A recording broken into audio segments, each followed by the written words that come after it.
When we select a chart in Excel 2016, the Chart Tools menu appears in the ribbon. It consists of two tabs, Design and Format. The Design tab contains various preset styles that we can choose from. Some of them are even nice looking. However, most professionals customize their own charts. We will learn how to do that in our next lesson.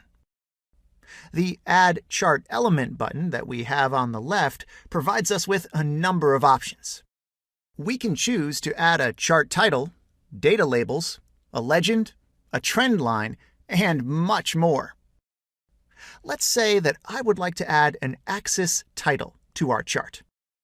I'll click here and then select the primary vertical title, which would allow me to write the unit of measurement of our chart. In this case, it shows euro in million. Okay, perfect. Focusing our attention to the right, there are a few more buttons that we have to explore. Switch rows and columns allows us to swap the data over the axis. The data that is being charted on the x-axis will move to the y-axis, and vice versa, while Select Data will serve as a function for changing the data range included in the chart. For example, I can choose to modify the chart in a way that it will display other revenues.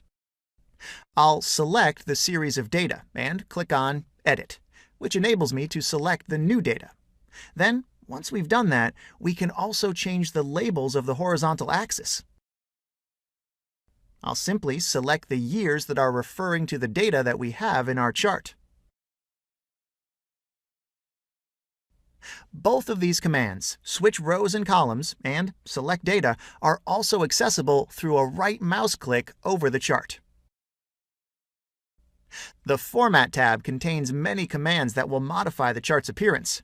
A large part of these commands can also be found through a right click and accessing the Format Chart Area menu or the Format Area menu, depending on which part of the chart we've clicked.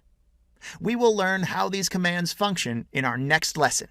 Thanks for watching.